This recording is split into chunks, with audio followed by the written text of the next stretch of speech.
رب ذوالجلال کے دیدار کی تڑپ لیے کچھ لوگ جو ہم سے بہت دور۔ خراسان کا عقاب، اسلام کے نامور جنرل قتیبہ بن مسلم کی داستان جہاد، ایپیسوڈ 9۔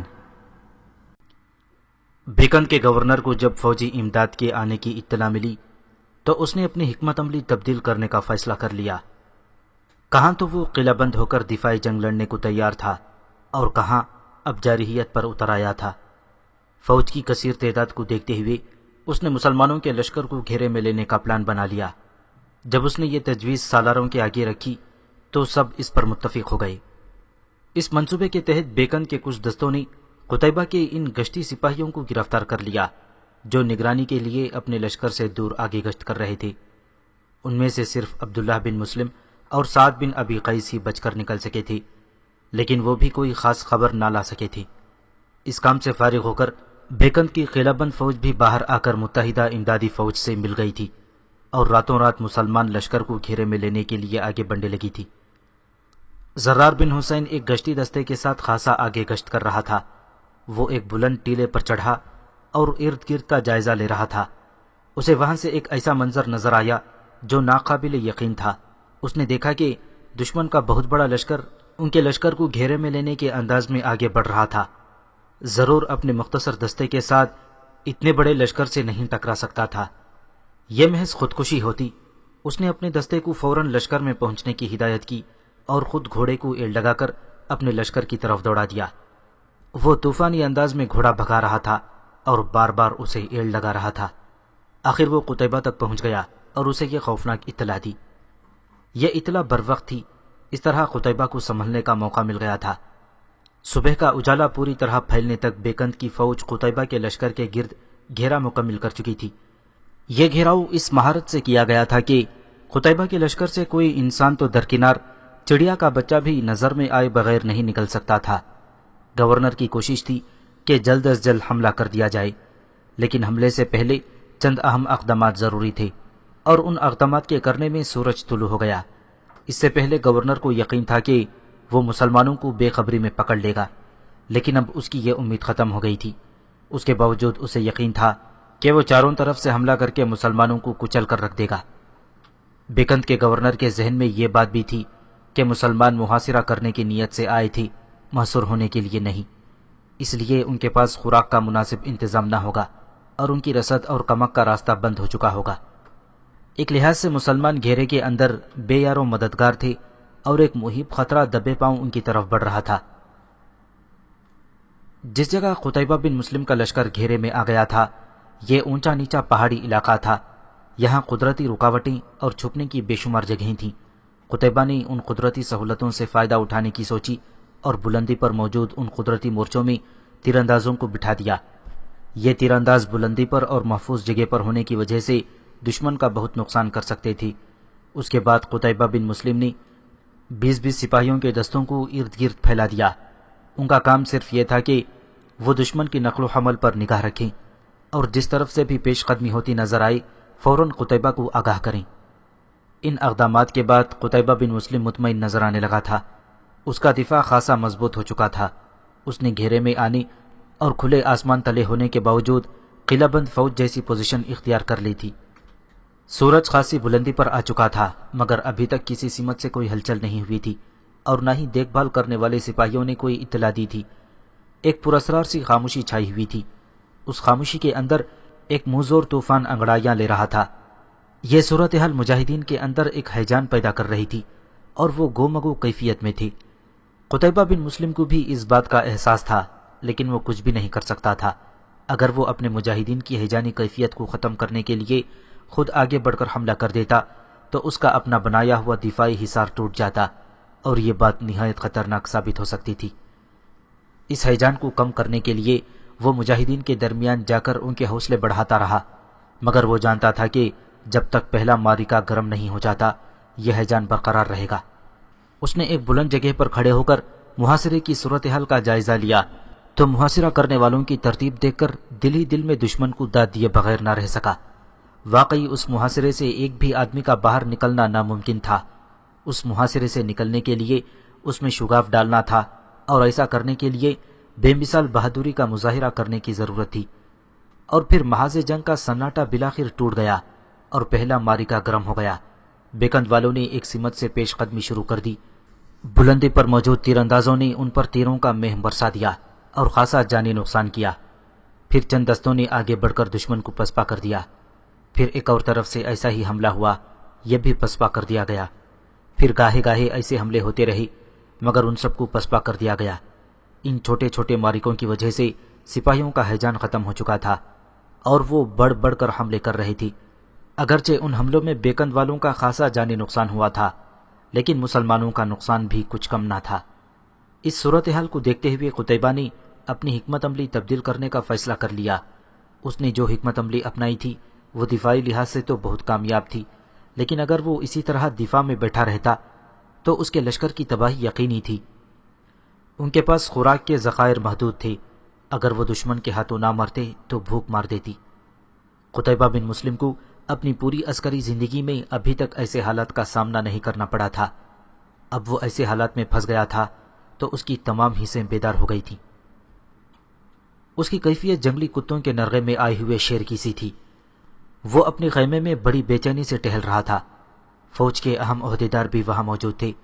قتیبہ بن مسلم ان سے مشاورت کر کے کوئی جارحانہ پلان بنانا چاہتا تھا۔ اس کا خیال تھا کہ اس طرح محصور ہو کر جتنا بھی وقت گزرے گا وہ ہر وقت موت کی طرف بڑھتے جائیں گے۔ ہم بری طرح پھنس چکے ہیں ابن مسلم، ایک عہدیدار نے کہا۔ یہ کمانڈر کے عہدے کا افسر تھا۔ کوئی بات نہیں، قتیبہ نے کہا، اللہ ہمارا مددگار ہے۔ ہمیں اس صورتحال سے نکلنے کے لیے کچھ کرنا ہوگا، زرار بن حسین نے کہا، ورنہ ہمارا خاتمہ یقینی ہے۔ مایوسی کی باتیں مت کرو، تمہارا کیا خیال ہے؟ میں ایسا نہیں چاہتا، قتیبہ نے درست لہجے میں کہا۔ یہ ملاقات اسی قسم کی گفتگو سے شروع ہو کر اسی قسم کی گفتگو پر ختم ہو گئی۔ وہ کسی فیصلے پر نہ پہنچ سکے۔ وہ جارحانہ انداز اختیار کرنا چاہتے تھے لیکن حالات انہیں ایسا کرنے کی اجازت نہیں دیتے تھے۔ چنانچہ وہ کسی نتیجے پر پہنچنے سے پہلے ہی مصلحتوں کا شکار ہو جاتے تھے۔ یہ محاصرہ طویل ہوتا گیا اور پھر 2 ماہ گزر گئے۔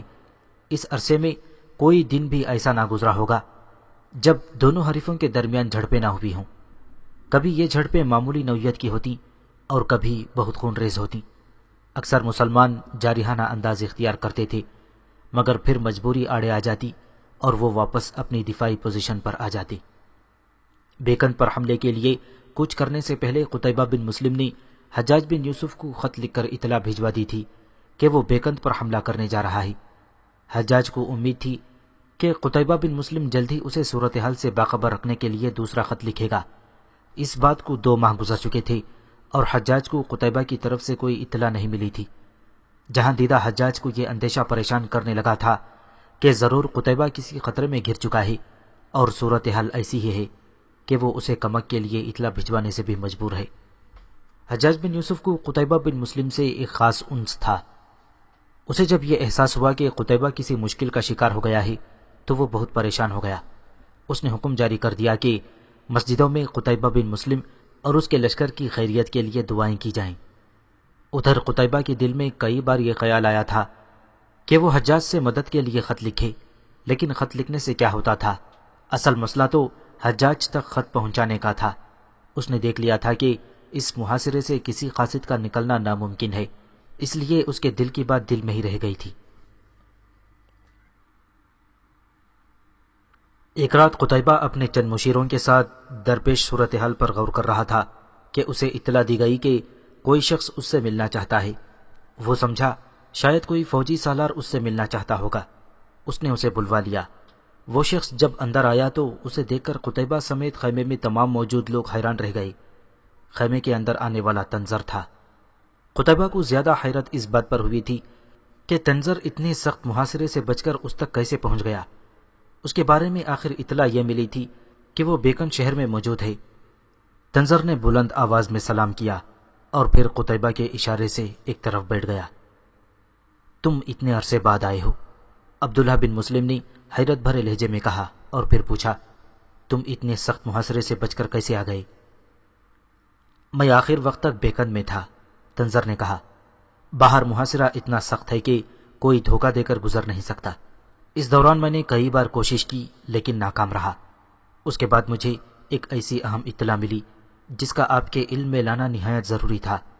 یہی وجہ ہے کہ آج میں جان کی بازی لگا کر محاصرہ کرنے والوں کو چکمہ دے کر یہاں تک پہنچ گیا ہوں۔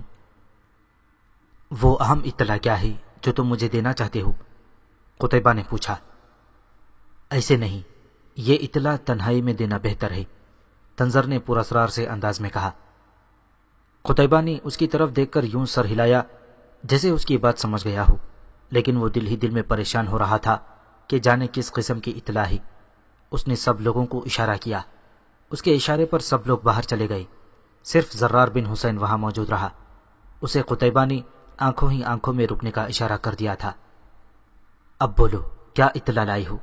قتیبہ نے تنظر سے کہا۔ تنظر نے کچھ بولنا چاہا مگر پھر زرار بن حسین کی طرف دیکھ کر خاموشی رہا۔ صاف نظر آ رہا تھا کہ وہ زرار کی موجودگی میں یہ بات نہیں کرنا چاہتا۔ زرار کی فکر نہ کرو، قتیبہ نے اس کی نظروں کا مطلب سمجھ کر کہا۔ یہ ہر بات کو راز رکھنا جانتا ہے، تم بے فکر ہو کر وہ اطلاع دے دو۔ اطلاع کچھ اچھی نہیں ہے امیر خراسان، تنظر نے پریشان اور بکھرے انداز میں کہا۔ امیر عراق حجاج بن یوسف کو خلیفہ نے معزول کر دیا ہے۔ یہ اطلاع نہیں تھی، ایک بم تھا جو تنظر نے خیمے میں پھینک دیا تھا۔ زرار بن حسین اور قتیبہ بن مسلم کا منہ کھلے کا کھلا رہ گیا۔ کتنی ہی دیر دونوں گمسم رہے اور کچھ بھی نہ بول سکے تھے۔ اور اے ابن مسلم، ان کو خاموش دیکھ کر تنظر نے ہی خود ہی آگے بات بڑھاتے ہوئے کہا، یہ بھی پتہ چلا ہے کہ حجاج کی معزولی کے بعد اب تیری باری ہے، تجھے بھی معزول کر دیا جائے گا۔ اس کے بعد تنظر نے ایک دم اپنا لہجہ بدل لیا اور بولا، تیری بہتری اسی میں ہے کہ اپنی فوج کو یہاں سے لے کر نکل جائے، ورنہ نہ یہاں کا رہے گا نہ وہاں کا۔ دونوں نے تنظر کے لہجے کی اس تبدیلی کو صاف محسوس کیا۔ تنظر کی آنکھوں میں منافقت نظر آ رہی تھی۔ قتیبہ کو اس پر شک ہو گیا۔ مشکوک ہونے کی سب سے بڑی وجہ تھی کہ جس محاصرے سے چڑیا کا بچہ بھی نظر بچا کر نہیں گزر سکتا تھا، تنظر وہاں سے گزر آیا تھا۔ قتیبہ سمجھ گیا کہ دال میں کچھ کالا ہے۔ تجھے یہ اطلاع کیسے ملی؟ قتیبہ نے اپنا شک دور کرنے کے لیے پوچھا۔ مجھے یہ اطلاع؟ ایک دم تنظر بوکھلا گیا۔ وہ اس سے کوئی جواب نہ بن پڑا اور آئیں بائیں شائیں کرنے لگا۔ اس کے اس انداز سے قتیبہ کا شک یقین میں بدل گیا کہ تنظر غلط بیانی کر رہا ہے۔ اس نے تنظر سے کچھ اور سوال پوچھے لیکن وہ کسی ایک کا بھی تسلی بخش جواب نہ دے سکا تھا۔ قتیبہ کی عقابی نظریں تنظر پر گڑی ہوئی تھیں اور وہ ان نظروں سے بچنے کے لیے قتیبہ سے نگاہیں نہیں ملا رہا تھا۔ میری طرف دیکھو تنظر، قتیبہ نے کڑک کر اسے حکم دیا۔ تنظر نے لاچار ہو کر قتیبہ کی طرف دیکھا لیکن اس کا ضمیر مجرم تھا اور اس کے دل میں کھوٹ تھا، اس لیے وہ زیادہ دیر ان نظروں کا سامنا نہ کر سکا اور سر جھکا لیا۔ اسے یوں محسوس ہو رہا تھا جیسے یہ نظریں اسے اندر تک ٹٹول رہی ہوں۔ کیا تم سچ کہہ رہے ہو؟ قتیبہ بن مسلم نے اس کی آنکھوں میں آنکھیں ڈال کر پوچھا۔ میں سچ کہہ رہا ہوں ابن مسلم، تنظر نے ذرا سنبھل کر کہا۔ اب اس کے لہجے میں کچھ اعتماد پیدا ہو گیا تھا لیکن قتیبہ سمجھ گیا تھا کہ وہ جھوٹ بول رہا ہے۔ اگر وہ سچ بھی بول رہا ہوتا تو حجاج بن یوسف کی معزولی کی خبر اس کے لشکر میں بددلی پھیلا سکتی تھی۔ دونوں صورتوں میں اس کا زندہ رہنا مناسب نہ تھا۔ اس نے اپنے حبشی غلام کو طلب کر کے تنظر کی گردن اڑا دینے کا حکم دے دیا۔ حبشی غلام نے حکم کی تعمیل کی اور اپنی بھاری بھرکم تلوار کے ایک ہی وار سے تنظر کی گردن اڑا دی۔ دوسرے ہی لمحے تنظر کا بے سر کا لاشا زمین پر پڑا تھا۔ غور سے سن ابن حسین، قتیبہ نے زرار بن حسین سے کہا، جو گفتگو میرے اور تنظر کے درمیان ہوئی ہے راز رہنی چاہیے۔ خدا نخواستہ اگر یہ خبر سچ بھی ہو تو اس سے فوج میں بددلی پھیل جائے گی اور اس کے ہم متحمل نہیں ہو سکتے۔ زرار بن حسین نے منہ سے کچھ نہ بولا، بس اس نے سر ہلا دیا۔ اس کے بعد قتیبہ نے تمام لوگوں کو اپنے خیمے میں واپس بلوا لیا جو کچھ دیر پہلے اس کے پاس موجود تھے۔ وہ اندر آئے تو تنظر کی لاش دیکھ کر پریشان ہو گئے۔ اس کا خیال تھا کہ قتیبہ نے تنظر کو کسی غلط فہمی کی وجہ سے قتل کرا دیا ہے کیونکہ وہ بیکند میں رہ کر جاسوسی کر رہا تھا۔ ہو سکتا ہے اس نے کوئی ایسی اطلاع دی ہو جس کی وجہ سے وہ مشکوک ہو گیا اور اس کی گردن اڑا دی گئی۔ قتیبہ ان لوگوں کے چہروں پر پریشانی کے تاثرات دے کر ان کی سوچوں کو بھانپ گیا کہ وہ کیا سوچ رہے ہیں۔ تم لوگ اس شخص کے قتل سے کیوں خائف ہو جسے اللہ نے قتل کیا ہے؟ قتیبہ نے ان لوگوں کو مخاطب کر کے کہا، ہم اسے مسلمانوں کا خیر سگال سمجھتے ہیں۔ ایک کمانڈر نے کہا، خیر سگال اور مسلمانوں کا؟ قتیبہ بن مسلم نے تنزیہ بھرے لہجے میں کہا، وہ تو مفسد تھا اور مسلمان فوج میں پھوٹ ڈلوانا چاہتا تھا، اللہ نے اسے اس کے انجام کو پہنچا دیا۔ اس خیال کو اپنے دلوں سے نکال دو کہ میں نے اسے ناحق قتل کیا ہے۔ جاؤ اور اپنے اپنے دستوں کو تیار کر دو، صبح دشمن سے غیر معمولی بہادری اور ثابت قدمی سے پنجہ آزمانی کرنی ہے۔ یہ کہتے ہوئے قتیبہ کے چہرے پر ایک غیر معمولی چمک نظر آ رہی تھی۔ اسے جاننے والے اس چمک سے اچھی طرح واقف تھے۔ یہ چمک اس کے چہرے پر اس وقت ابھرتی تھی جب وہ کوئی بہت اہم فیصلہ کرتا تھا، اور اس وقت بھی وہ ایک اہم فیصلہ کر چکا تھا، مر جاؤ یا مار دو۔ بیکند کے محکمہ سراغ رسانی نے تنظر کو دولت اور عورت کے جال میں پھنسا لیا تھا۔ وہ ان کے اشاروں پر ناچنے لگا تھا۔ انہوں نے تنظر سے مل کر ایک سازش تیار کی تھی۔ اس سازش کا مقصد یہ تھا کہ قتیبہ کی فوج میں بددلی پھیل جائے اور وہ بغیر لڑے ہی بھاگ جائیں۔ اس سازش کے تحت تنظر اتنے سخت محاصرے میں سے گزر کر قتیبہ تک پہنچ گیا اور اسے یہ جھوٹی اطلاع دی کہ حجاج بن یوسف معزول کر دیا گیا ہے۔ یہ بڑی خطرناک سازش تھی۔ اگرچہ یہ سازش کامیاب ہو جاتی تو مسلمانوں کا لشکر تباہ و برباد ہو جاتا، لیکن اللہ کو اپنی راہ میں جہاد کرنے والوں کی تباہی منظور نہیں تھی۔ اس لیے قتیبہ بن مسلم اس سازش کو بھانپ گیا اور تنظر کی گردن اڑا دی۔ تنظر تو اپنے انجام کو پہنچ گیا تھا، لیکن بیکند والوں کی اس سازش نے قتیبہ کے اندر ایک آگ سے بھر دی تھی۔ اب وہ اس محاصرے کو توڑنے کی فکر میں تھا۔ اس کے لیے اس نے ایک بھرپور حملے کا فیصلہ کر لیا تھا۔ اس نے اپنے تمام سالاروں کو ہدایت کر دی تھی کہ اپنے اپنے دستوں کو ایک خونریز معرکہ لڑنے کے لیے تیار رکھیں۔ اگلے روز بیکند کی فوج پر ایک فیصلہ کن حملہ کیا جانے والا تھا۔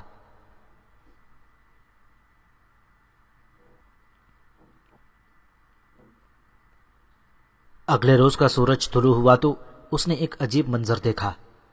محاصرے میں آئی ہوئی مسلمانوں کی مایوس فوج ایک نئے عزم اور ولولے سے سرشار دشمن پر جھپٹ پڑنے کے لیے تیار کھڑی تھی۔ قتیبہ بن مسلم اپنے لشکر کو ایک خاص ترتیب میں لے کر چلتا تھا۔ یہ ترتیب عرب قبائل کے مطابق رکھی جاتی تھی۔ ہر قبیلے کا اپنا ایک الگ دستہ ہوتا تھا اور ان کا اپنا ایک الگ سالار یا کمانڈر ہوتا تھا جو اسی قبیلے کا ہوتا تھا۔ یہ قبیلے جب میدان کارزار میں اترتے تھے تو ان کے لڑنے کا انداز دیدنی ہوتا تھا۔ ہر قبیلے کی خواہش ہوتی تھی کہ وہ دوسرے قبیلوں سے بڑھ کر بہادری اور جرأت دکھائے۔ ان قبیلوں کی ایک دوسرے پر سبقت لے جانے کی خواہش دشمن کے لیے عذاب بن جاتی تھی۔ کوئی قبیلہ یہ بات سننا گوارا نہیں کرتا تھا کہ اس کے قبیلے کا جوان پیچھے ہٹا ہو یا میدان چھوڑ کر بھاگ نکلا ہو۔ اس روز بھی لشکر کی ترتیب یہی تھی۔ تمام قبیلے اپنے اپنے سالاروں کی زیر کمان لڑنے مرنے کے لیے تیار تھے۔ قتیبہ بن مسلم اپنا گھوڑا دوڑاتا ہوا ہر دستے کے سامنے گیا اور مختصر الفاظ میں ان کا حوصلہ بڑھایا اور ان کے سالاروں کو ہدایات دی۔ اس نے یہ بات سب پر واضح کر دی تھی کہ آج کے معرکے کو ہر حال میں فیصلہ کن بنانا ہے یا پھر موت کو گلے لگا کر حیات جاوداں پانی ہے۔ اور اللہ کے جانبازوں، قتیبہ کہہ رہا تھا، یہ تمہاری شان کے خلاف ہے کہ تم اس طرح محصور ہو کر ہاتھ پر ہاتھ دھرے بیٹھ جاؤ۔ اگر آج ہم نے اس محاصرے کو نہ توڑا تو کل خراسان اور سلطنت اسلامیہ کی سرحدوں کی حفاظت کون کرے گا؟ اس لیے وہ وقت آ گیا ہے کہ اپنی جانیں لڑا دو۔ بچ رہنے والے اس محاصرے سے نہ صرف بچ کر نکل جائیں گے بلکہ دشمن کو تلوار کی نوک پر اپنا موتی بنا سکیں گے۔ قتیبہ بن مسلم نے یہ الفاظ ہر دستے کے پاس جا کر دہرائے تھے۔ ان کے الفاظ سے لشکر میں ایک نیا ولولہ پیدا ہو گیا تھا۔ جذبے اور جوش سے مجاہد تڑپنے لگے تھے۔ ان کے سینوں سے نعرے بلند ہونے لگے تھے۔ ان کے گھوڑے بھی جیسے آنے والی صورتحال کو سمجھ گئے تھے اور بے چینی سے زمین پر کھر مار رہے تھے۔ ان کے سواروں کے لیے ان کو قابو میں رکھنا مشکل ہو رہا تھا۔ اس صورتحال میں قتیبہ بن مسلم نے اپنی فوج کو عام حملے کا حکم دے دیا۔ اس نے اپنے پہلوؤں اور عقب کی حفاظت کا خاصا خیال رکھا تھا۔ گھیرے میں آئی فوج کے یہی کمزور مقام ہوتے ہیں۔ مجاہدین کا لشکر آندھی اور طوفان کی طرح دشمن کی طرف بڑھا۔ ہر مجاہد قہر اور غضب سے بھرا ہوا تھا۔ تاریخ نے ایسے مواقع بہت کم دیکھے ہوں گے جب کسی محاصرے میں آئی ہوئی فوج نے دفاعی انداز کے بجائے جارحانہ انداز اختیار کیا ہو۔ جب مسلمان فوج کا یہ طوفان بے اما پورے قہر و غضب کے ساتھ دشمن سے ٹکرایا تھا تو وہ بھونج کے رہ گئے۔ ان کے وہم و گمان میں بھی نہیں تھا کہ مسلمان ان پر جوابی حملہ کریں گے۔ 2 مہینے کے عرصے میں یہ پہلا موقع تھا کہ مسلمانوں نے اس طرح عام حملہ کیا تھا۔ اس حملے سے دشمن بوکھلا گیا تھا۔ اس نے اپنے قدم جمانے کی بہت کوشش کی، لیکن مجاہدین سر ہتھیلی پر رکھ کر لڑ رہے تھے۔ ان کو شہادت اتنی ہی پیاری تھی جتنی دشمنوں کو جان۔ اس روز مجاہدین نے شجاعت کی نئی داستانیں رقم کر دیں اور اپنے اسلاف کی یاد تازہ کر دی۔ خود قتیبہ بن مسلم بھی ان کے لڑنے کے انداز پر اش اش کر اٹھا اور اس کے منہ سے بے ساختہ داد و تحسین کے الفاظ نکلنے لگے۔ انہوں نے اپنے سپہ سالار کے منہ سے نکلنے والے الفاظ کی لاج رکھ لی تھی جو اس نے لڑائی شروع ہونے سے پہلے ان سے کہے تھے۔ انہوں نے واقعی بچ جانے والوں کے لیے جانیں لڑا دی تھیں، اور بچ جانے والوں نے دشمن کو تلوار کی نوک پر رکھ لیا تھا۔ اب دشمن کے پاؤں اکھڑ گئے تھے اور مسلمان مجاہد بڑھ بڑھ کر حملے کر رہے تھے۔ پھر دشمن بھاگ اٹھا اور اس کا رخ قلعے کی طرف تھا۔ مجاہدین نے بھاگتے ہوئے دشمن کو تلواروں کی دھار پر رکھ لیا۔ اب جو کچھ ہو رہا تھا وہ دشمن کے سپاہیوں کا قتل عام تھا جو بھاگ کر قلعے میں داخل ہو گئے۔ وہ خوش قسمت رہے۔ مسلمانوں کو بڑھتے دیکھ کر قلعے کے دروازے بند کر لیے گئے تھے۔ دشمن کے جو سپاہی باہر رہ گئے ان کو چن چن کر قتل کیا گیا۔ مسلمان فوج اب محاصرے سے باہر آ چکی تھی۔ یہ ایک معجزہ تھا جو بظاہر ناممکن نظر آتا تھا، لیکن اللہ کے نام لیواؤں نے اس ناممکن کو ممکن کر دکھا دیا تھا۔ اس معجزے کے پیچھے عقیدے اور جذبے کی شدت کار فرمان تھی۔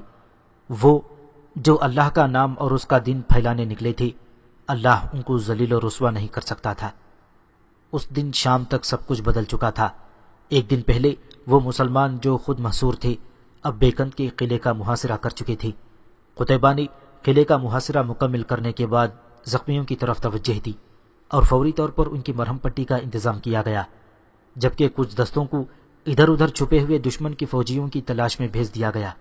شام تک قیدیوں کی ایک بڑی تعداد پکڑی جا چکی تھی۔ زخمیوں کی تعداد اتنی زیادہ تھی کہ رات کا اندھیرا گہرا ہونے تک زخمیوں کو اٹھایا جاتا رہا۔ اس میں مسلمان اور غیر مسلم کی تمیز نہ رکھی گئی تھی۔ شہیدوں کو ایک جگہ اکٹھا کر کے ان کی نماز جنازہ ادا کرنے کے بعد انہیں دفن کر دیا گیا۔ صبح کا اجالا نمودار ہونے تک تمام زخمی اور شہید سپاہیوں کو میدان سے اٹھا لیا گیا تھا۔ اس کام سے فارغ ہونے کے بعد قتیبہ بن مسلم قلعے پر حملہ کرنے کے منصوبے بنانے لگا۔ مناسب آرام کے بعد اس نے اپنے لشکر کے اس دستے کو بلا لیا جو فصیلیں توڑنے اور نقب لگانے کے کام میں مہارت رکھتا تھا۔ قتیبہ نے ان کو حکم دیا کہ وہ جتنی تیزی سے ہو سکے قلعے کی فصیل میں شگاف ڈال دیں۔ اس کے حکم پر اپنے کام میں ماہر یہ دستہ کیل کانٹے سے لیس ہو کر قلعے کی طرف بڑھا۔ قلعے کی فصیل کے اوپر سے محافظوں نے ان پر تیر اندازی شروع کر دی۔ یہ دیکھ کر قتیبہ بن مسلم نے اپنے ایک تیر انداز دستے کو حکم دیا کہ وہ قلعے کے محافظوں پر اس طرح تیروں کی بارش کریں کہ کسی کو سر اٹھانے کا موقع نہ ملے۔ اس کے تیر اندازوں نے اتنی مہارت سے تیروں کا مہ برسا دیا کہ قلعے کی فصیل پر کھڑے ہو کر محافظ نیچے دب گئے تھے۔ سر اٹھانا خودکشی کے مترادف تھا۔ تیروں کی اس چھاؤں میں قلعے کی دیوار میں شگاف ڈالنے والے قلعے کی دیوار تک پہنچ گئے اور بڑے جوش و خروش سے اپنا کام شروع کر دیا۔ جس رفتار سے وہ اپنا کام کر رہے تھے اس سے صاف نظر آ رہا تھا کہ وہ جلد ہی کامیاب ہو جائیں گے۔ قلعے کے باہر سے فصیل توڑنے کا کام جاری تھا۔ جب اندر والوں کو اس بات کا علم ہوا کہ مسلمان باہر سے دیوار توڑ رہے ہیں تو ان پر خوف و ہراس طاری ہو گیا۔ لوگوں میں بھگدڑ مچ گئی۔ لوگوں کو معلوم تھا کہ اگر مسلمانوں نے قلعہ اپنی ہمت سے لے لیا تو وہ کسی کو زندہ نہیں چھوڑیں گے اور بہت خون ریزی ہوگی۔ انہوں نے گورنر پر زور دینا شروع کر دیا کہ مسلمانوں سے صلح کر لی جائے تاکہ مزید خون خرابہ نہ ہو۔ جوں جوں وقت گزر رہا تھا گورنر پر صلح کے لیے دباؤ بڑھتا جا رہا تھا۔ آخرکار گورنر نے لوگوں کا یہ مطالبہ مان لیا اور صلح کا فیصلہ کر لیا۔ وہ دیکھ چکا تھا کہ قلعے میں موجود فوجیوں پر مسلمانوں کا خوف بیٹھ چکا ہے اور اب ان میں مسلمانوں کا سامنا کرنے کی ہمت نہیں رہی۔ اس کے علاوہ ان میں اتنی صلاحیت ہی نہیں تھی کہ لمبے عرصے تک قلعے کا دفاع کر سکتے۔ آخر گورنر کی طرف سے قتیبہ بن مسلم کو صلح کا پیغام بھیجا گیا، جسے قتیبہ نے بلا حیل و حجت قبول کر لیا کیونکہ وہ بھی بلا ضرورت خون ریزی کا قائل نہیں تھا۔ صلح کی شرائط طے ہو گئیں اور قتیبہ نے ایک مسلمان کو قلعے کا عامل مقرر کر دیا۔ یہ مسلمان عامل ایک قبیلے بنی قتیبہ کا سردار تھا جس کا تاریخ میں نام نہیں ملتا۔ بیکند کے حالات معمول پر آ گئے تو قتیبہ نے اپنے لشکر کے ساتھ مرو کی طرف کوچ کیا۔ وہ جس مقصد کے ساتھ بیکند پر حملہ آور ہوا تھا وہ پورا ہو گیا تھا۔ اس نے بیکند کے مسلمان عامل کی مدد کے لیے چند مشیر اور ایک فوجی دستہ بھی چھوڑا تھا۔ یہ صلح 86 ہجری میں ہوئی تھی۔ قتیبہ بن مسلم بیکند سے روانہ ہوا تو بہت مطمئن تھا۔ اس کے خیال میں اب اس طرف سے سکون ہو گیا تھا، مگر اسے معلوم نہیں تھا کہ ایک بھیانک سازش اندر ہی اندر پرورش پانے والی ہے۔ مسلمان عامل نے بیکند کا انتظام سنبھال لیا تھا۔ اس وقت وہ ایک کمرے میں اپنے مشیروں کے ساتھ موجود تھا اور وہ جنگ کے بارے میں گفتگو کر رہی تھی اور اپنی اپنی رائے کا اظہار کر رہی تھی۔ کوئی کچھ بھی کہے، عامل نے کہا، میں تو یہ کہوں گا کہ مسلم کے بیٹے نے کمال کر دیا، ایسی تدبیر کی کہ پانسا ہی پلٹ کر رکھ دیا۔ اگر اس کی جگہ کوئی اور ہوتا تو دل چھوڑ بیٹھتا۔ باقی سب لوگ بھی اس کی تائید میں کچھ نہ کچھ کہہ رہے تھے۔ وہ جس کمرے میں موجود تھے اس کا دروازہ اندر سے بند تھا۔ اسی دوران دروازے پر دستک ہوئی۔ ایک مشیر نے اٹھ کر دروازہ کھولا۔ دروازے پر بیکند کا گورنر کھڑا مسکرا رہا تھا۔ بہت خوب، گورنر نے مسکراتے ہوئے کہا، تو آپ سب یہاں موجود ہیں؟ جی، اللہ کے فضل سے، عامل نے مسکراتے ہوئے گورنر سے مصافحہ کیا۔ اگرچہ آپ لوگوں نے ہمیں شکست دی ہے لیکن ایک بات کہے بغیر نہ رہوں گا، گورنر نے خوشگوار لہجے میں کہا۔ ایسی کیا بات ہے جو آپ کہے بغیر نہ رہیں گے؟ ایک مسلمان مشیر نے کہا۔ آپ لوگ بہت زبردست ہیں اور آپ کا امیر تو لاجواب صلاحیتوں کا مالک ہے، گورنر نے کہا۔ یہ تو اللہ کی دین ہے، عامل نے انکساری سے کہا۔ وہ جسے چاہتا ہے نواز دیتا ہے۔ جہاں تک ہماری بات ہے تو معاملہ یوں ہے کہ ہم اللہ کا نام لینے والے ہیں اور وہ اپنے نام لیواؤں کی مدد ضرور کرتا ہے اور اس کے ہاتھوں معجزے بھی رونما کرا دیتا ہے۔ معجزے والی بات عامل نے بالکل ٹھیک کہی تھی۔ بیکند کی فتح واقعی ایک معجزہ تھا جو مجاہدین اسلام کے ہاتھوں رونما ہوا تھا، ورنہ قتیبہ بن مسلم کا لشکر اس بری طرح پھنس چکا تھا کہ کسی کا زندہ بچ نکلنا ممکن نہ تھا۔ اللہ اپنے ماننے والوں کے ہاتھوں ایسے ایسے معجزے کرا دیتا ہے کہ عقل دنگ رہ جاتی ہے اور اس کی کوئی توجہ ہی پیش کرنے سے قاصر رہ جاتی ہے۔ آپ کے اور ہمارے مذہب الگ الگ ہیں، گورنر نے مکاری سے کہا، لیکن میں مذہب کے چکروں میں نہیں پڑنا چاہتا۔ میں آپ کی خدمت میں ایک خاص تحفہ پیش کرنا چاہتا ہوں۔ وہ کیا؟ کئی تجسس بھری آوازیں ایک ساتھ ابھریں۔ لیجئے، تحفہ قبول کرنے کے لیے تیار ہو جائیں، گورنر نے کہا، اور پھر اس نے مخصوص انداز میں تالی بجائی۔ اس کے فوراً بعد 10-15 سپاہی کمرے کا دروازہ کھول کر اندر داخل ہوئے۔ ان کے ہاتھوں میں ننگی تلواریں تھیں اور ان کے چہرے پر وحشت برس رہی تھی۔ گورنر نے ایک طنزیہ قہقہہ لگایا اور سپاہیوں کی طرف اشارہ کر کے کہا، یہ ہے میرا تحفہ، قبول کریں۔ یہ سب کیا ہے؟ بیکند کے مسلمان عامل نے حیرانی اور پریشانی سے پوچھا۔ موت کا تحفہ، گورنر نے سفاکی سے کہا۔ میں تمہارے لیے موت کا تحفہ لایا ہوں۔ تمہارا امیر کیا سمجھتا تھا کہ تمہیں ہم پر مسلط کر کے بیکند والوں کو اپنا غلام بنا لے گا؟ نہیں، ہرگز نہیں۔ لیکن یہ سب کچھ آپ لوگوں کی مرضی سے ہوا ہے، بیکند کے مسلمان عامل نے کہا۔ ہمارے امیر نے کوئی زبردستی نہیں کی۔ آپ لوگ جنگ ہار چکے تھے اور مزید ذلت سے بچنے کے لیے صلح کی تھی، اور اس صلح کی شرائط کے مطابق آپ ہماری حفاظت کے ذمہ دار ہیں۔ کس صلح کی بات کرتے ہو؟ گورنر نے مذیقہ اڑانے والے انداز میں کہا۔ اس صلح نامے کو تو ہم نے تمہارے لشکر کے جاتے ہی پھاڑ دیا تھا۔ یہ معاہدے کی خلاف ورزی ہے، ایک مسلمان نے کہا۔ تم ہمارے ساتھ دغا بازی کر کے بچ نہ سکو گے۔ اگر ہم میں سے کسی کو بھی نقصان پہنچا تو پھر قتیبہ بن مسلم کے قہر سے کہیں پناہ نہیں ملے گی۔ یہ سن کر گورنر کا مزاج بگڑ گیا اور اس نے غصے کے عالم میں کہا، میں فضول باتوں میں اپنا وقت برباد نہیں کرنا چاہتا۔ میں تو صرف قتیبہ کی غلامی کا طوق اپنی گردن سے اتارنا چاہتا ہوں۔ اس کے بعد اس نے ننگی تلواریں لیے سپاہیوں سے کہا، تم کھڑے منہ کیا دیکھ رہے ہو؟ اپنا کام کرو۔ گورنر کا حکم سنتے ہی سپاہی تلواریں سونت کر ان کی طرف بڑھنے لگے۔ مجبوری یہ تھی کہ وہ سب غیر مسلح تھے، ورنہ صورتحال کچھ اور ہوتی۔ نہتے ہونے کے باوجود وہ ننگی تلواروں کی پرواہ کیے بغیر سپاہیوں پر ٹوٹ پڑے۔ کمرے میں تلواروں کے زناٹے گونجنے لگے اور سر اڑنے لگے تھے۔ تھوڑی دیر میں وہ سب بے بسی کی موت مارے گئے۔ اس کے بعد گورنر کے حکم پر ان کی لاشوں کے ناک کان کاٹ دیے گئے۔ لاشوں کے ساتھ ظالمانہ سلوک بیکند کے گورنر کا مسلمانوں سے حد سے زیادہ بڑھی ہوئی نفرت کا اظہار تھا۔ یہ لوگ تو اپنے انجام کو پہنچ گئی۔ گورنر نے لاشوں کی طرف اشارہ کر کے کہا، ابھی ان کے محافظ دستے سے نمٹنا باقی ہے، چلو میرے ساتھ، ان کو بھی بے خبری میں پکڑ لیں گے، کہیں بنا بنایا کھیل نہ بگڑ جائے۔ گورنر مسلح سپاہیوں کو ساتھ لے کر اس بیرک تک پہنچا جہاں مسلمان محافظ دستہ ٹھہرا ہوا تھا۔ اس بیرک کو گھیر کر محافظ دستے کو بھی بغیر کسی دقت یا مزاحمت کے قتل کر دیا گیا۔ اس کام سے فارغ ہو کر گورنر کے چہرے پر اطمینان نظر آنے لگا تھا۔ اس نے مسلمانوں کی تلواروں کی کاٹ دی کی تھی، اس لیے وہ محافظ دستے سے خوفزدہ تھا۔ اس خیال میں بیکند میں ہونے والی بغاوت ہر لحاظ سے کامیاب اور خفیہ تھی۔ اسے یقین تھا کہ قتیبہ بن مسلم کو اس واقعے کی اطلاع اس کے مرو پہنچنے کے بعد ہی ملے گی، لیکن اللہ کو یہ منظور نہیں تھا کہ جو قلعہ مسلمانوں نے اتنی قربانی کے بعد حاصل کیا تھا وہ دوبارہ کافروں کے قبضے میں چلا جائے۔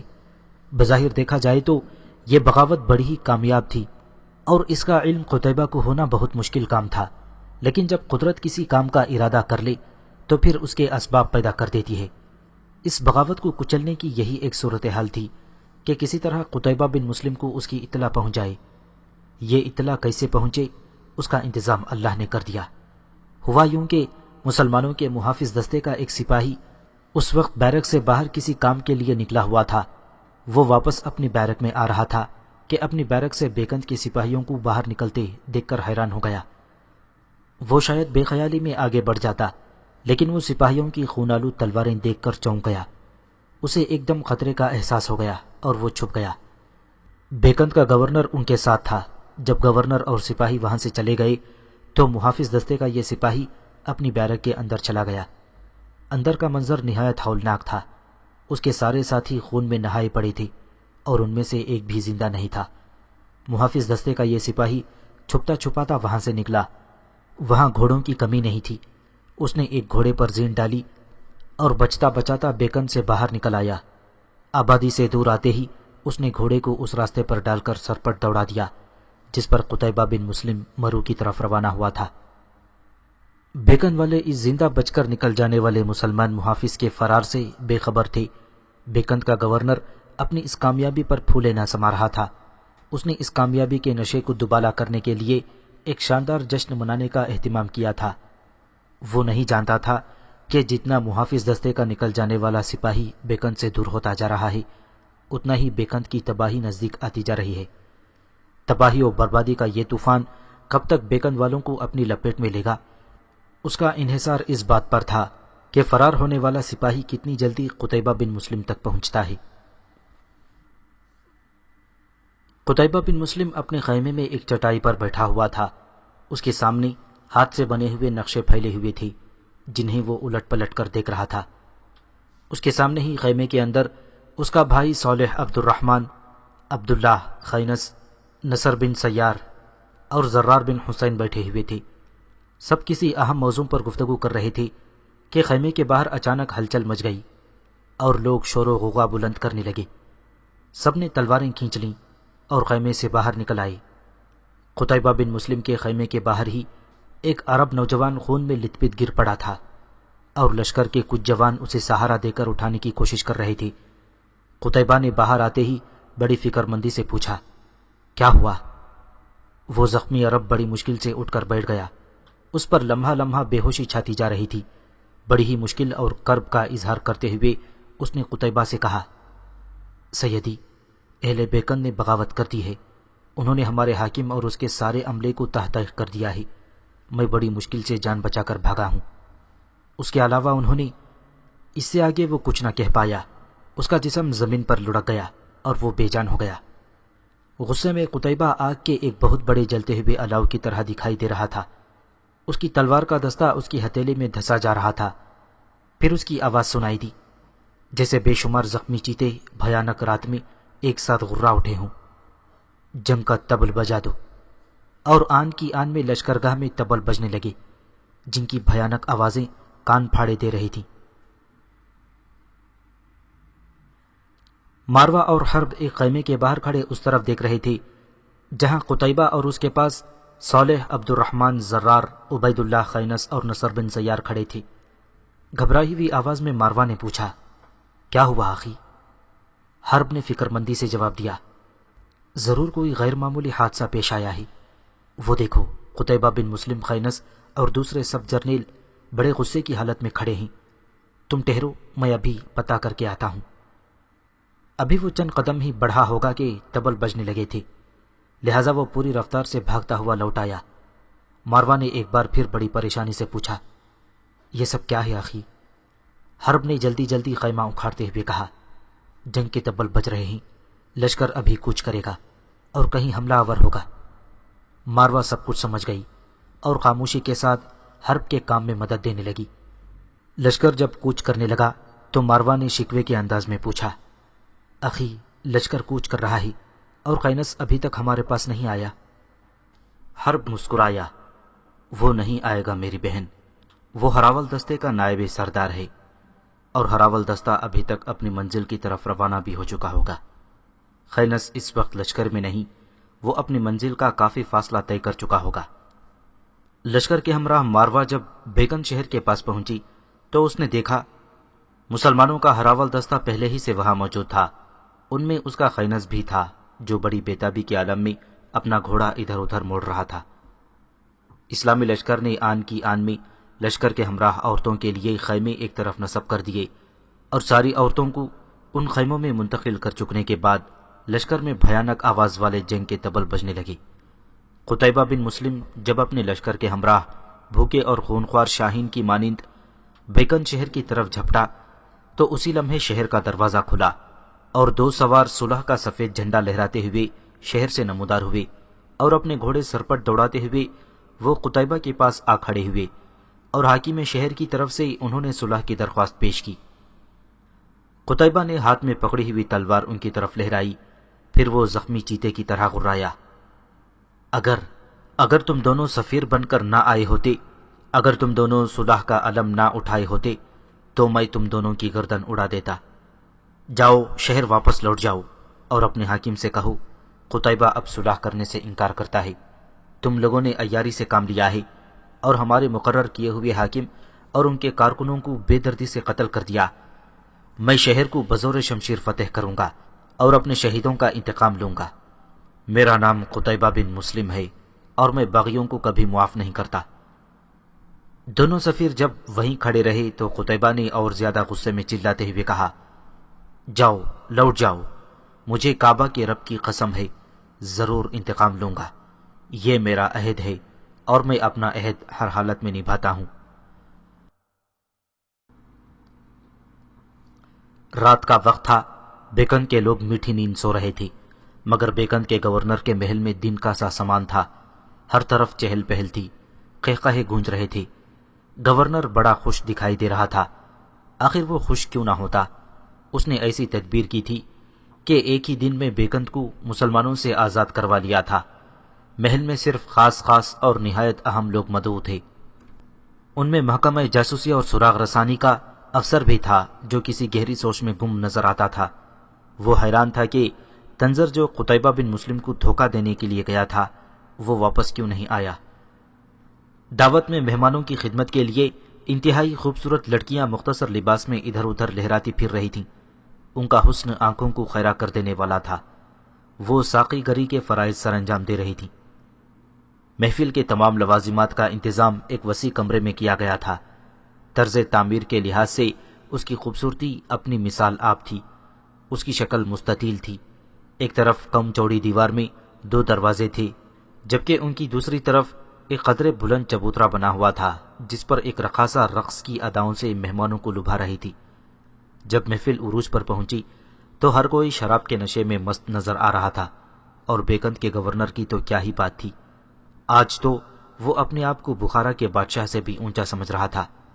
عین اسی وقت کمرے میں جلنے والی مشعلوں کی روشنی بہت مدھم ہو گئی۔ اسی مدھم روشنی میں چبوترے پر 3 رقاصائیں ابھریں۔ اتنی کم روشنی میں بھی دیکھنے والوں کو ان کا حسن دیوانہ کیے جا رہا تھا۔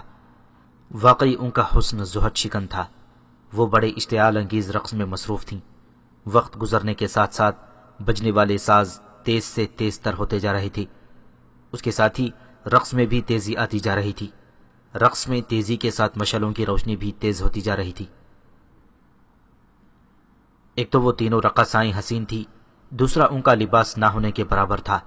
ان کا لباس صرف کپڑے کے چند ٹکڑے تھے جس میں وہ تقریباً برہنہ ہی نظر آتی تھیں۔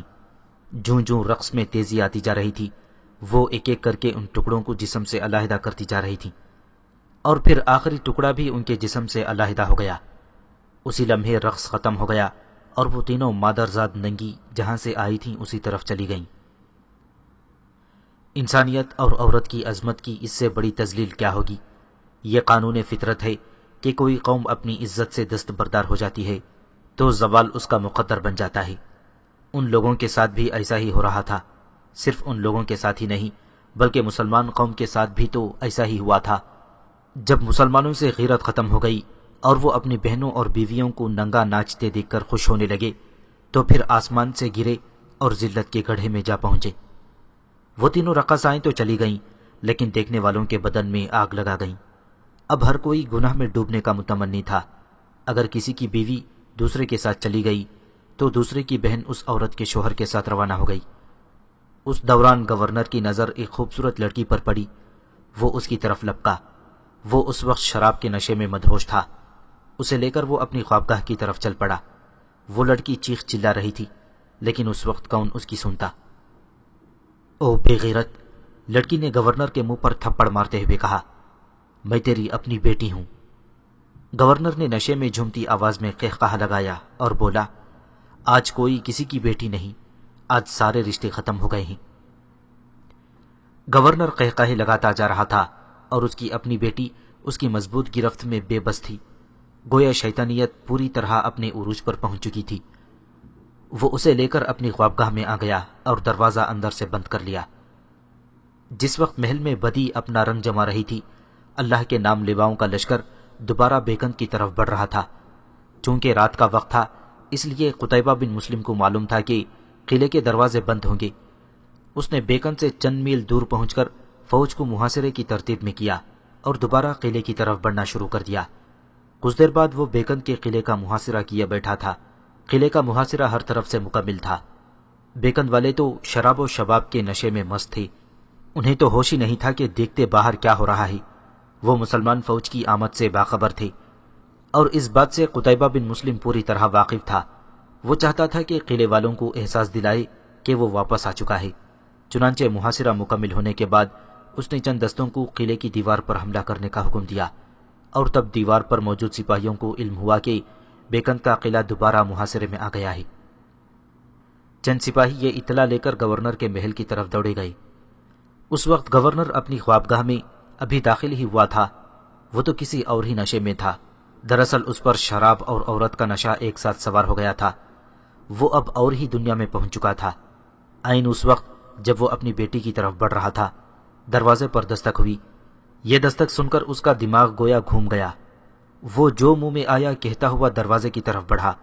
اس نے دروازہ کھولا تو سامنے فصیل پر متعین دستوں کا کمانڈر کھڑا تھا۔ اسے دیکھتے ہی گورنر غصے سے بولا، تمہیں جرأت کیسے ہوئی میرے آرام میں دخل دینے کی؟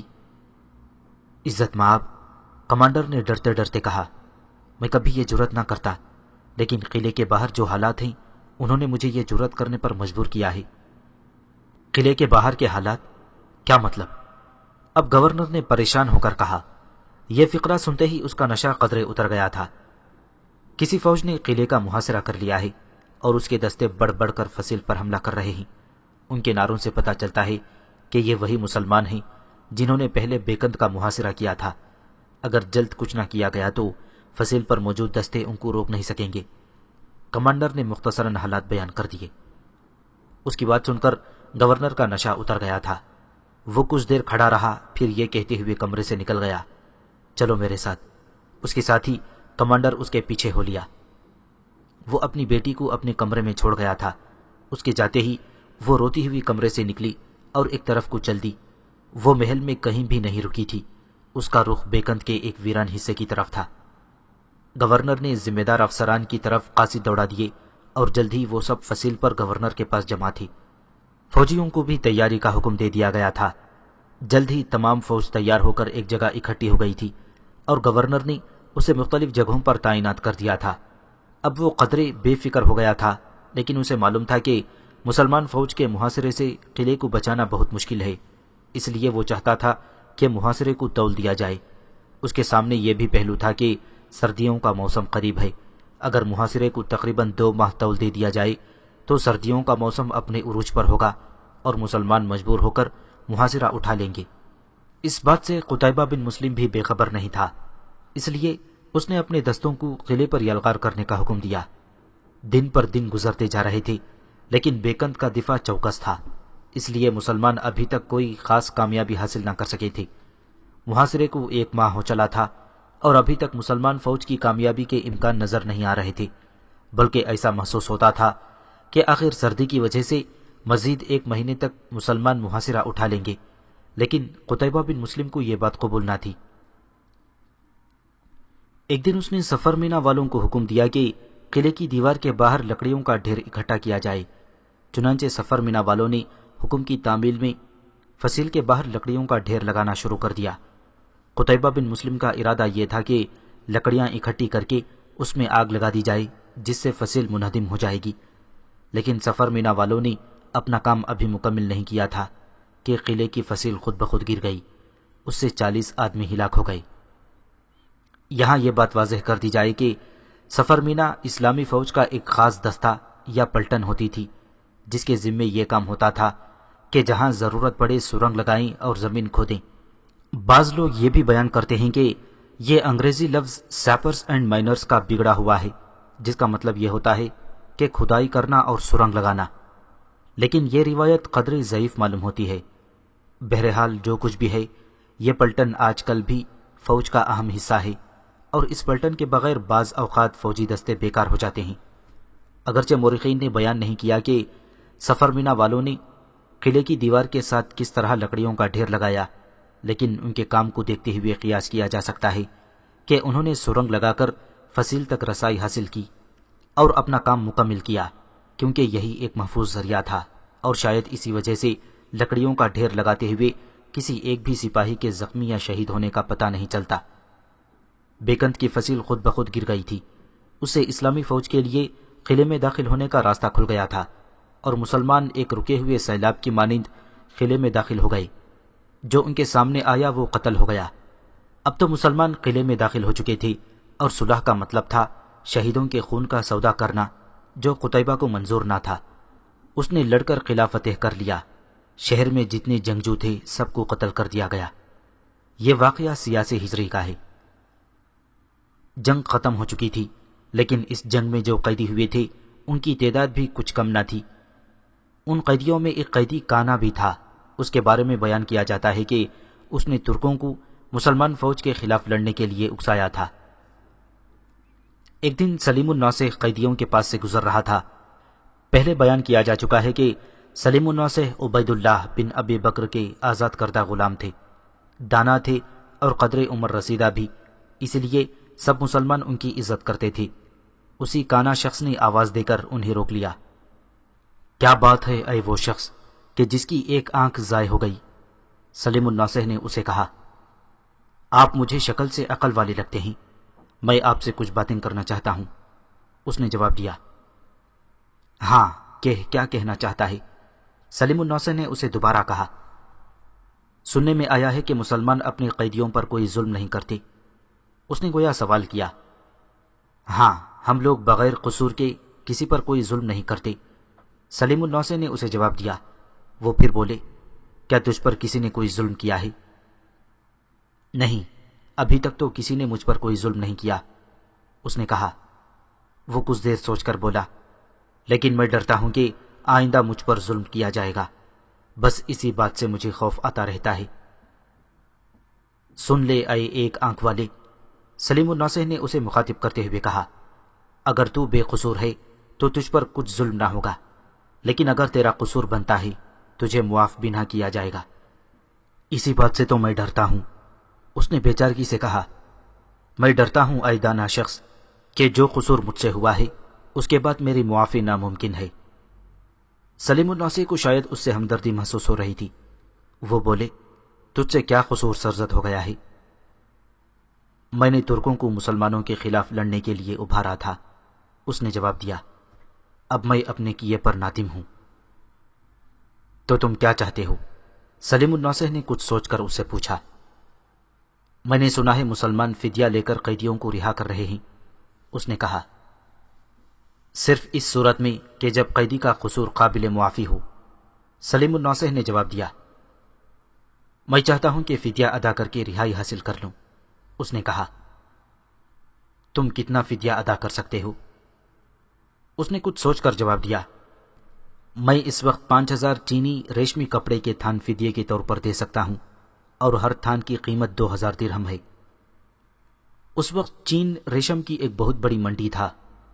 یہاں ریشمی کیڑوں کو خاص طور پر پالا جاتا تھا اور پھر اس سے ریشمی کپڑا تیار کیا جاتا تھا۔ اس وقت اچھا ریشم صرف چین میں پیدا ہوتا تھا۔ بعد میں جب مسلمانوں نے اندلس فتح کیا تو انہوں نے اندلس میں ریشم کے کیڑے پالنے کی صنعت کو فروغ دیا۔ یوں ریشم کی صنعت میں چین کی اجارہ داری کسی حد تک کم ہو گئی۔ اس کی پیشکش سن کر سلیم الناصح سوچ میں پڑ گئے اور انہوں نے قتیبہ بن مسلم کو اطلاع دی۔ قتیبہ نے اپنے ساتھیوں سے مشورہ مانگا۔ اکثر لوگوں نے مشورہ دیا کہ فدیہ لینے سے مسلمانوں کی دولت عامہ میں اضافہ ہوتا ہے، اور دوسرا، اب شاید اسے پھر ایسی حرکت کا موقع نہ ملے، اس لیے اس سے فدیہ لینے میں کوئی حرج نہیں۔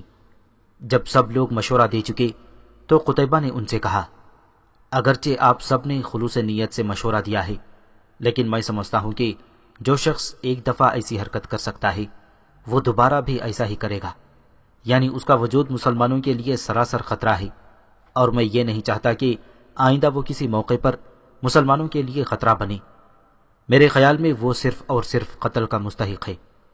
وہ کچھ دیر رکا اور پھر بولا، میں نے اپنی رائے پیش کر دی ہے، اگر کسی کو میری رائے پر اعتراض ہو تو وہ مجھے ٹوکنے کا حق رکھتا ہے۔